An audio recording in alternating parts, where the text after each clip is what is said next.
الحكيم له ما في السماوات وما في الأرض وهو العلي العظيم تكاد السماوات يتفطرن من فوقهن والملائكة يسبحون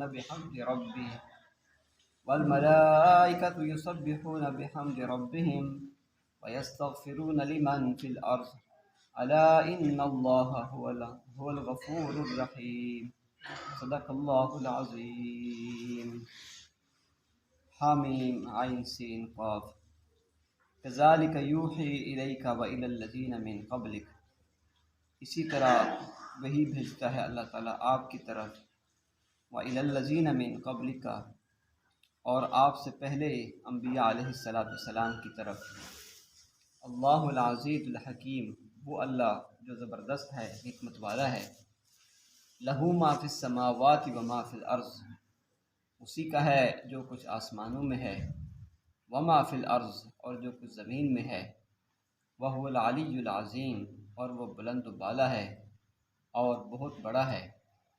تکاد السماوات یتفطرن من فوقہن، قریب ہے کہ آسمان پھٹ جائیں، من فوقہن، ان کے اوپر سے، والملائکۃ یسبحون بحمد ربہم، اور فرشتے تسبیح بیان کرتے ہیں اپنے رب کی خوبیوں کے ساتھ، وَيَسْتَغْفِرُونَ لِمَنْ فِي الْأَرْضِ، اور توبہ استغفار طلب کرتے ہیں زمین والوں کے لیے۔ الا ان اللہ هو الغفور الرحیم، سنتا ہے کہ بے شک اللہ تعالیٰ وہ بخشنے والا مہربان ہے۔ آپ کے سامنے سورۃ شورا ہے، یہ مکی صورت ہے، اس کی ابتدائی آیتیں آپ کے سامنے پڑھنے کی سعادت حاصل کی ہے۔ اس سے پہلی جو صورت مبارکہ گزری ہے وہ حامیم سجدہ تھی، اور اس کی آخری آیات کے اندر اللہ نے فرمایا کہ سنریہم آیاتنا فی الآفاق وفی انفسہم، کہ ہم اپنی قدرت کی نشانیاں اس دنیا میں بھی اور خود انسان کی جان کے اندر بھی، نفس کے اندر بھی ہم دکھاتے رہتے ہیں، تاکہ واضح ہو جائے کہ بے شک اللہ کا قرآن وہ کیا ہے، برحق ہے۔ تو انسان کے لیے اللہ تعالیٰ نے زمین و آسمان میں ایسی ایسی چھوٹی بڑی قدرت کی نشانیاں رکھی ہے کہ جن کے اندر انسان غور و فکر کرے، یہ بات ماننے پر مجبور ہو جائے کہ اس کائنات کا خالق اور مالک صرف کون ہے، ایک اللہ کی ذات ہے۔ یہ تو دنیا ہے جو ایک ایک پتا، ایک ایک درخت، ایک ایک چیز، وہ دنیا کی کائنات کی ہر چیز اللہ تعالیٰ کی ذات کی گواہی دے رہی ہے کہ اللہ کی ذات ہی وہ ہیں ان کو بنانے والے۔ خود انسان کی اگر ذات کو اگر غور و فکر کے ساتھ، باریک بینی کے ساتھ انسان دیکھے خود اپنا ذات ہی، تو انسان اس بات پر مجبور ہو جائے کہ اس ساری کی ساری کائنات اور یہ چھوٹے سے وجود کو اللہ تعالیٰ نے کیسے وجود بخشا اور کیسے اس کو سنبھالنے والا ہے۔ انسان کی اندر اللہ تعالیٰ نے ایسے ایسے پرزے، ایسی ایسی مشینری اللہ تعالیٰ نے انسان کی بنائی ہے کہ اگر انسان 80 سال 100 سال بھی ان کو برتے استعمال کرے تو پھر بھی کوئی ایک پرزہ بھی اس کے اندر کم نہیں ہوتا، حصہ نہیں ہے۔ دنیا کی بہت ساری ایسی مشینری ہے جس کو انسان 1 سال 2 سال 3 سال استعمال کرے، آخر ایک دن کیا ہے، وہ پرزے اس کے کیا ہو جاتے ہیں، وہ کمزوری کی طرف چلے جاتے ہیں، چلتے چلتے وہ گھس جاتے ہیں۔ لیکن اللہ تعالیٰ نے انسان کو ایسے انداز کے اندر اس کے ایک ایک عضو کو بنایا کہ یہ 100 سال بھی چلتا ہے لیکن اس کے اندر کوئی کمی نہیں آتی۔ ایسے اللہ تعالیٰ نے فتبارک اللہ احسن الخالقین، اللہ تعالیٰ کیا بہترین انداز کے اندر کائنات کی ہر چیز کو اور انسان کو بہترین انداز کے اندر پیدا کرنے والے ہیں۔ تو انسان کی اگر کوئی انسان کا جسم کے اعضاء کمزور بھی ہو جائیں، یہ انسان ہاتھ سے کام کرتا ہے، ساری زندگی ہاتھوں کے ساتھ کام کرتا ہے، تو انسان کے ہاتھوں کی جو لکیریں ہیں یہ بھی ختم نہیں ہوتی، یہ جس طرح ہیں بچپن سے لے کر بڑی تو ہوتی ہیں لیکن اس کے اندر بھی کوئی کمی نہیں آتی، ہر ایک واضح طور پر اللہ تعالیٰ اسی کو برقرار رکھتے ہیں۔ ساری زندگی محنت کرتا ہے، مزدوری کرتا ہے، کتنے کتنے کام کرتا ہے، تو ہاتھوں کی لکیریں بھی انسان کی ختم نہیں ہوتی۔ تو یہ اللہ تعالیٰ کی ایک قدرت ہے، اللہ تعالیٰ کی قدرت کی نشانیاں ہیں۔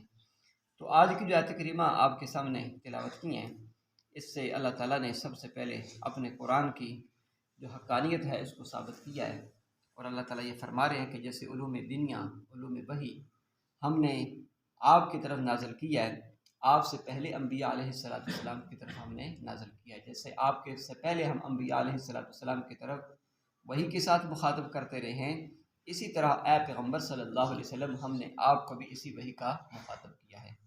چنانچہ اللہ تعالیٰ فرما رہے ہیں کہ کذالک یوحی الیک وإلی الذین من قبلک، کہ ہم نے آپ کی طرف وحی کی اور آپ سے پہلے جو انبیاء علیہ السلام گزرے ہیں ان کی طرف بھی ہم وحی کرتے رہے۔ تو آپ کی طرف وحی کا آنا، تو یہ کافر یہ سمجھتے ہیں کہ یہ آپ کی طرف وحی کیوں آ گئی ہے، کیا چیز؟ تو اتنی اوپری چیز نہیں ہے، جیسے ہم نے آپ کی طرف نازل کی ہے اس وحی کو، آپ سے پہلے انبیاء علیہ السلام کے ساتھ بھی یہ معاملہ کرتے رہے ہیں کہ ان کی طرف بھی وحی قرآنی، وحی کی جو کتابیں تھی اللہ تعالیٰ ان کی طرف وحی کرتے رہے۔ اور وہ کرنے والی ذات کسی تھی؟ اللہ العزیز الحکیم، اللہ جو بڑا زبردست ہے قوت کے اندر، ہر چیز کے اندر وہ، اور ساتھ ساتھ حکمت والا ہے۔ اس اللہ تعالیٰ نے جو زبردست ہے، قوت والا ہے، اس نے اپنی حکمت کے تحت آپ کی ذات کے اوپر بھی اور آپ سے پہلے انبیاء علیہ السلام کے اوپر بھی وحی قرآنی، وحی کی صورتیں اللہ تعالیٰ ان کے اوپر بھی نازل کرتا رہا ہے۔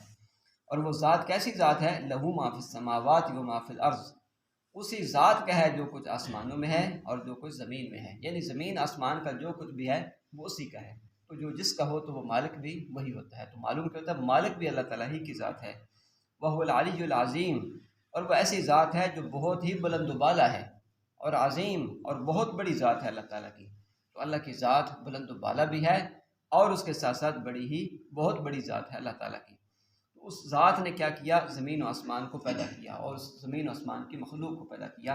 تو زمین و آسمان کی مخلوق میں سے سب سے پہلے آسمان کی مخلوق کو اللہ تعالیٰ نے ذکر کیا، اور وہ آسمان کی مخلوق کیا ہے؟ فرشتے۔ اللہ فرماتے ہیں تکاد السماوات یتفطرن من فوقہن، قریب تھا کہ آسمان پھٹ پڑتے من فوقہن، ان کے اوپر سے، ان کے اوپر سے۔ اب اس کی حقیقت کیا ہے؟ حدیث پاک میں آتا ہے کہ آسمان جو ہے وہ کیا کرتا ہے؟ وہ فرشتوں کے بوجھ کی وجہ سے، فرشتوں کے بوجھ کی وجہ سے ایسے چڑچڑاتا ہے، اس کی ایسی آواز پیدا ہوتی ہے جیسے کسی چیز کے اوپر بہت زیادہ بوجھ ڈال دیا گیا ہو۔ اور حدیث کے الفاظ یہ ہیں کہ اس کا حق یہ ہے کہ وہ چڑچڑائے، اس کی حق کیا ہے؟ وہ آواز نکالے۔ چنانچہ حدیث پاک میں ہے کہ آسمان کے اوپر 4 انگشت، 4 جو انگل ہے، اس سے زیادہ زمین خالی نہیں ہے کہ جس کے اندر کوئی فرشتہ وہ اللہ تعالیٰ کی بارگاہ کے اندر سجدہ ریز نہ ہو۔ آسمان کے اوپر 4 انگشت سے زیادہ یہ زمین خالی نہیں ہے، ہر جگہ پر اللہ تعالیٰ کے فرشتے جو ہیں وہ اللہ تعالیٰ کی بارگاہ کے اندر، کوئی سجدے میں ہے، کوئی رکوع میں ہے، کوئی قیام کے اندر ہے، نماز کی حالت کے اندر ہے۔ لیکن یہاں پر جو حدیث پاک کے الفاظ ہیں کہ اللہ تعالیٰ فرما رہے ہیں کہ وہ سجدے کی حالت کے اندر ہیں، ساری کی ساری جو آسمان ہے اس کے کوئی 4 انگل کی جگہ بھی خالی نہیں ہے جس کے اندر کوئی فرشتہ اللہ تعالیٰ کی عبادت